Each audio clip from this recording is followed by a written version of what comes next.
मंगलवार की देर रात अमरोही जिला सामान्य अस्पताल में मोटरसाइकिल दुर्घटना के एक मरीज को इलाज के लिए भर्ती करवाया गया। इस दुर्घटना के संदर्भ में जानकारी इस प्रकार से सामने आई है कि लोनी पुलिस स्टेशन हद में अकोला हाईवे के ऊपर जब मोटरसाइकिल सवार अमरोही की दिशा में आ रहा था कि तभी सामने से आ रहा कंटेनर ट्रक क्रमांक NL01AD 8969 ने मोटरसाइकिल को अपनी चपेट में ले लिया और इस दुर्घटना में मोटरसाइकिल पर सवार बैतूल निवासी राजू शेलुकार गंभीर रूप से घायल हो गया। घायल अवस्था में उसे अमरोही जिला सामान्य अस्पताल में लाया गया एवं जिस कंटेनर से दुर्घटना हुई थी उस कंटेनर को लोनी पुलिस स्टेशन ने तुरंत घटना स्थल पहुंचकर पंचनामे के बाद में जब्त कर लोनी पुलिस स्टेशन में जमा किया है। लेकिन इस दुर्घटना के संदर्भ में एक रोंगटे खड़े करने वाली बात हम आपको बता रहे हैं। जिस समय राजू शेलुकार को अस्पताल के कैजुअलिटी वार्ड में इलाज के लिए लाया गया तो उस समय डॉक्टरों सहित दूसरे देखने वाले मरीजों की भी आंखें खुली की खुली रह गई। इस भीषण दुर्घटना में राजू के कमर के नीचे के दोनों पैर छन्नी छन्नी हो चुके थे, जिसे देखकर डॉक्टर सहित मरीजों के भी और नागरिकों के भी रोंगटे खड़े हो गए। लेकिन इतना होने के बावजूद राजू शेलुकार ने हिम्मत नहीं हारी थी और इस दुर्घटना के संदर्भ में राजू शेलुकार ने जानकारी दी। अस्पताल के डॉक्टरों ने राजू शेलुकार का इलाज करते हुए पाया कि उसकी हालत चिंताजनक है। इसी बीच उसे इलाज के लिए तुरंत नागपुर रवाना किया गया। आगे इस दुर्घटना के संदर्भ में लोनी पुलिस स्टेशन द्वारा मामले की जांच की जा रही है। अमरोही ग्रामीण क्षेत्र से बीते साल भर में गुम चुके मोबाइल ढूंढने में ग्रामीण साइबर पुलिस को सफलता मिली है, जिसके चलते बुधवार को जिला पुलिस अधीक्षक कार्यालय में SP doctor Hari Balaji N वो पुलिस उप अधीक्षक श्याम घुगे के हाथों 120 मोबाइल मूल मालकों को लौटाए गए। इस संदर्भ में अमरोही ग्रामीण क्षेत्र में एक वर्ष में 324 मोबाइल मिसिंग हो गए थे, जिसकी शिकायतें साइबर सेल पुलिस को दी गई थी। इस मामले में जांच कर अमरोही ग्रामीण साइबर सेल ने सफलता के साथ में 324 मोबाइल में से 120 मोबाइलों को ढूंढ निकाला और ढूंढे गए 120 मोबाइल उनके मूल मालकों को लौटाए गए। ये संपूर्ण मोबाइल पुलिस अधीक्षक डॉक्टर हरि बालाजी एन एवं ASP श्याम घुगे के हाथों मूल मालिकों के हाथ में सौंपे गए। ये संपूर्ण कार्यक्रम अमरोही जिला ग्रामीण पुलिस अधीक्षक कार्यालय में संपन्न हुआ और साइबर सेल की इस कार्रवाई तथा मोबाइलों के मिलने के संदर्भ में आइए ग्रामीण पुलिस अधीक्षक डॉक्टर हरि बालाजी एन से करते हैं एक मुलाकात। अनुषंगाने आपण काय मुद्देमाल जे पण जप्त केला होता रिसेंट टाईममध्ये आपण पब्लिकला बोलून वाटप करत होता आणि अशा गोष्टीमध्ये आपण मोबाईल भरपूर जप्त केला होता आणि आता ते जी रिसेंटली जे जप्त झालेला आहे मोबाईल आपण सगळं आज वाटप केलेला आहे। जवळपास 50 मोबाईल आज वाटप केलेला आहे। याच्या आधी पण आपण भरपूर केला म्हणजे मागच्या आठवड्यात पण केला, पण असं पब्लिकला बोलून एकत्र आज केलेला आहे, 50 मोबाईल केलेला आहे। बुधवार की सुबह चांदूर बाजार पुलिस को गुप्त सूचना मिली कि एक युवक के पास 2 तलवारें रखी है, जिसके बाद पुलिस का दल श्री कृष्ण कॉलोनी परिसर में पहुंचा और यहां पर रहने वाले युवक शुभम तरारे के घर की तलाशी ली गई। इस समय घर के हॉल में पुलिस को लोहे के लंबे पत्तों की पीतल की मुट्ठी वाली 2 तलवारें दिखाई दी। पुलिस ने जब शुभम तरारे को तलवार का लाइसेंस मांगा तो लाइसेंस नहीं होने की बात सामने आई, जिसके बाद अवैध रूप से तलवार रखने पर वो जब्त की गई। दोनों तलवारों का मूल्य 10,000 रुपए आका गया। वहीं पुलिस ने आरोपी शुभम तरारे को हिरासत में लेकर धारा 4/25 आर्म एक्ट के तहत अपराध दर्ज किया। यह कार्रवाई उप विभागीय पुलिस अधिकारी के मार्गदर्शन में चांदूर बाजार पुलिस स्टेशन के वरिष्ठ पुलिस निरीक्षक सुनील किंगे, API पंकज दाभाड़े, नरेंद्र पेंदोर, पुलिस उप निरीक्षक प्रतिभा मेश्राम, चालक नायब पुलिस कांस्टेबल रोड़े, होमगार्ड मोहम्मद तनवीर अहमद, राजेश गवई ने मिलकर की है।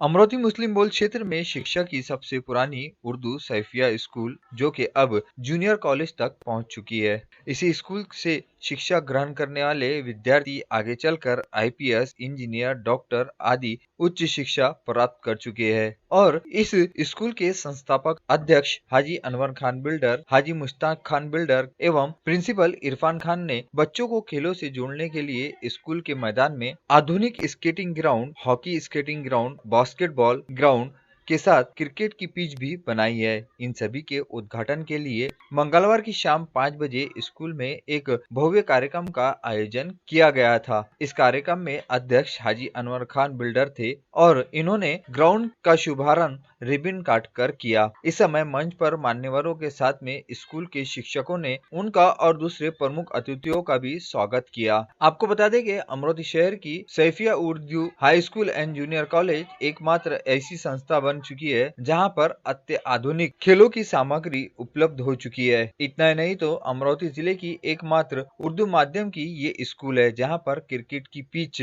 विशेष तौर से न्यूजीलैंड से मंगाई गई है और इस पिच पर अब स्कूल के विद्यार्थी क्रिकेट खेला करेंगे। उसी प्रकार से ठीक बाजू के ग्राउंड में स्केटिंग का ग्राउंड बनाया गया है। उसमें स्केटिंग के साथ साथ हॉकी स्केटिंग का भी प्रशिक्षण विद्यार्थियों को दिया जा रहा है। सबसे महत्वपूर्ण बात यह है कि इस ग्राउंड में स्केटिंग, हॉकी स्केटिंग की सुविधा के साथ साथ उसी ग्राउंड में बास्केटबॉल की भी सुविधा रखी गई है और बास्केटबॉल खेलने वाले विद्यार्थियों के लिए यहाँ पर जो गोल पोस्ट बनाया गया है वो मूवेबल है, यानी यदि आपको स्केटिंग करना है तो उस समय आप बास्केटबॉल के गोल पोस्ट को हटाकर साइड में कर सकते हैं या आपको बास्केटबॉल खेलना है तो आप गोल पोस्ट को मध्य स्थित लाकर बास्केटबॉल भी खेल सकते हैं। यह आधुनिक गोल पोस्ट केवल मुंबई, नागपुर और अब अमरोती की उर्दू सैफिया स्कूल में ही उपलब्ध है। शिक्षा के साथ साथ विद्यार्थियों को खेल में बढ़ावा देने हेतु इतना बड़ा भव्य नियोजन हाजी अनवर खान, हाजी मुश्ताक खान बिल्डर ने मिलकर किया है, जिसके चलते अब उर्दू सैफिया स्कूल में जितने भी विद्यार्थी इस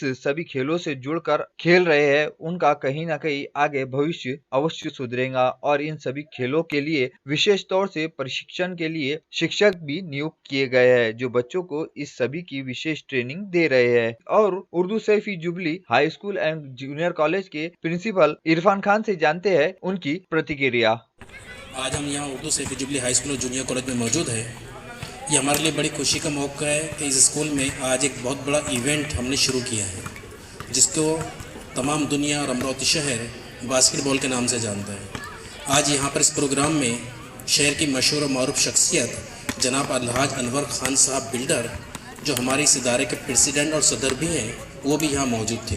उन्हीं के मुबारकातों से इस प्रोग्राम का इफ्तिताह किया गया। उसी के साथ हमारे मैनेजमेंट और सोसाइटी के ट्रेजरर अलहाज मुश्ताक खान साहब मौजूद थे। उसी के साथ हमारे मददगार नईम अख्तर साहब मौजूद थे। इन सब की मौजूदगी में हमने बास्केटबॉल ग्राउंड का इनाग्रेशन किया है। इसके लिए बड़ी खुशी की बात है कि हमारे शहर के अतराफ़ के जो भी बच्चे हैं वो यहाँ पर आकर कभी भी इस एकेडमी के ज़रिए तालीम हासिल कर सकते हैं और बास्केटबॉल का गेम सीख सकते हैं। हमारा मकसद ये है कि जिस तरह से हमारे स्कूल और कॉलेज के बच्चे तकरीबन हर फील्ड में बहुत आगे हैं। आप लोगों को तो शायद पता ही होगा कि छोटी से छोटी गवर्नमेंट जॉब से लेकर हिंदुस्तान की सबसे बड़ी सर्विस IPS ऑफिसर मानी जाने वाली गवर्नमेंट सर्वेंट, वो भी हमारे स्कूल से तकरीबन निकल के पढ़ के जा चुके हैं। हमारा अदारा तकरीबन 75 साल से काम कर रहा है। तालीमी मैदान के साथ साथ अब हम लोगों ने खेल के मैदान में भी हिस्सा लेना शुरू किया है। वैसे तो हमारे स्कूल से बहुत सारे प्लेयर हर साल नेशनल तक के खेलते हैं। मैं तो आपको ये भी बता दूं कि हमारे स्कूल कुछ प्लेयर ऐसे भी जिन्होंने इंटरनेशनल तक भी खेला है, लेकिन वो बाकायदा अपनी प्रैक्टिस के ज़रिए गए थे। लेकिन अब हम लोगों ने हमारे स्कूल के ग्राउंड से पहले क्रिकेट एकेडमी का इनाग्रेशन किया था, जिसका इंचार्ज अपूर्वा वानखड़े सर है। अपूर्वा वानखड़े सर कई मरतबा रणजी ट्रॉफी खेल चुके हैं। उसी के साथ साथ IPL में भी खेला है। IPL में मुंबई इंडियंस, उसी के साथ साथ KKR और बेंगलोर में भी खेला है। उसी के साथ हमारा जो दूसरा इवेंट है वो बास्केटबॉल का है। बास्केटबॉल में निनन देशमुख करके एक ऐसे कोच हमारे पास मौजूद है जो हमारे बच्चों को आसमान की बुलंदियों तक पहुंचाने का हुनर जानते हैं। आज उन्होंने अपने गेम का भी इंट्रोडक्शन दिया। इंशाल्लाह हम उम्मीद करेंगे कि इसके ज़रिए हमारे स्कूल से बहुत सारे बच्चे आगे भी जा सकते हैं। इसी के साथ साथ हमने एक हॉकी स्केट का भी इंट्रोडक्शन यहाँ पर दिया है, जो कि हमारे एरिया के लिए बिल्कुल नया और हमारे अमरोती शहर के लोगों के लिए बिल्कुल नया गेम है, जिसमें बास्केटबॉल के ग्राउंड पर हम लोग हॉकी से स्केटिंग करते हुए हॉकी खेलते हैं। चौथा एक और भी इवेंट हमारे यहाँ पर मौजूद है जिसको हम लोग स्केटिंग कहते हैं। स्केटिंग की वजह से पूरे शहर के तकरीबन 100 से ज़ायद बच्चे आज इस ग्राउंड पर स्केटिंग कर रहे हैं और स्केटिंग करते करते हमारे स्कूल का और ख़ुद के अपने पेरेंट्स का भी नाम रोशन कर रहे हैं। मैं आपको बता